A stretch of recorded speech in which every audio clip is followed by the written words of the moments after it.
Qui était Michel Fourniret? Un grand-père tranquille qui vivait dans une maison isolée des Ardennes? Un ancien militaire au regard calme et à la voix posée? Ou bien un monstre sans pitié, surnommé l'ogre des Ardennes, responsable de la disparition de dizaines de jeunes filles entre 1987 et 2003? La vérité est plus troublante que la fiction. Car Michel Fourniret n'était ni un fantôme, ni un personnage de film d'horreur. C'était un homme bien réel, qui a marché dans les mêmes rues que vous, qui a salué ses voisins, qui a acheté du pain à la boulangerie du village et qui, pendant près de 20 ans, a traqué, enlevé, et tué des adolescentes. Sans se faire prendre. Sans laisser de traces. Presque. Mais pourquoi parlons-nous de lui aujourd'hui? Parce que son histoire révèle une vérité dérangeante, les pires criminels ne portent pas de cape noire. Ils portent un manteau ordinaire. Ils sourient. Ils disent « bonjour ». Et c'est justement ce qui les rend si dangereux. Tout commence en 1987, dans le nord-est de la France. Michel Fourniret, alors âgé de 45 ans, mène une vie apparemment normale. Marié, père de plusieurs enfants, il semble avoir tourné la page d'une jeunesse agitée. Mais dans l'ombre, quelque chose de sombre grandit. Une obsession. Une faim. Pas de nourriture mais de contrôle. De domination. De silence absolu après le cri d'une victime. Sa première victime confirmée est Isabelle Laville, une jeune femme de 17 ans, disparue à Auxerre. Il l'aborde sous un prétexte banal, « Ma voiture est tombée en panne, pouvez-vous m'aider ?» Ce genre de phrase, il l'a répété des dizaines de fois. Parce que ça marche. Parce que les gens sont gentils. Parce que personne ne soupçonne le mal dans les yeux d'un homme poli. Mais Fourniret ne travaillait pas seul. À ses côtés, il y avait Monique Olivier, sa compagne, puis sa femme.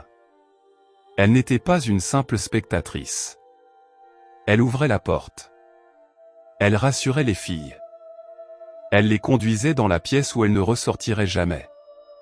Pendant des années, ce couple malfaisant a sillonné la France et même l'Allemagne à la recherche de nouvelles proies. Leur cible? Presque toujours des jeunes filles entre 12 et 18 ans. Innocentes. Confiantes. Seules. L'une des affaires les plus mystérieuses est celle d'Estelle Mouzin. En janvier 2003, cette fillette de 9 ans rentre de l'école dans sa petite ville de Guermantes, en Seine-et-Marne. Elle ne sera jamais arrivée chez elle. Pendant 18 ans, sa mère, Evelyne, mènera une quête acharnée. Elle lancera des appels à l'aide, parcourra la France, supplie la justice de ne pas oublier. Et pendant tout ce temps, Fourniret est déjà en prison mais pour d'autres crimes. Il se tait. Il nie. Il joue avec les enquêteurs comme un chat avec une souris. Ce n'est qu'en 2020, après des années de pression psychologique, que Monique Olivier, désespérée et malade, finit par craquer. Elle révèle la vérité, oui, Estelle était chez eux. Oui, Fourniret l'a tuée. Le corps est retrouvé en 2021, dans un puits forestier, à plus de 300 km de là. L'aveu met fin à l'un des plus longs mystères criminels de France. Mais pourquoi Fourniret faisait-il cela? Les psychologues l'ont étudié pendant des années. Il ne ressentait ni remords, ni peur, ni même de la colère. Pour lui, les jeunes filles n'étaient pas des personnes. Elles étaient des objets. Des trophées. Il parlait d'elles comme on parle de collections, avec froideur, avec méthode. Il les photographiait parfois. Il les enterrait dans des lieux qu'il choisissait avec soin, caves, forêts, puis abandonnés. Jamais dans un endroit facile à trouver. Jamais près de chez lui. Il était intelligent. Trop intelligent. Pourtant, c'est une erreur minuscule qu'il a perdue. En 2003, à Ville-sur-Lume, il tente d'enlever une adolescente. Mais cette fois, elle se débat. Elle crie. Elle s'échappe. Elle donne aux policiers une description précise de l'homme et de sa voiture. Quelques jours plus tard, Fourniret est arrêté. Pas pour meurtre, mais pour tentative d'enlèvement. Ce n'est qu'ensuite, grâce à des analyses ADN, à des témoignages croisés, et à la coopération internationale, que les enquêteurs relient son nom à des dizaines de disparitions non résolues.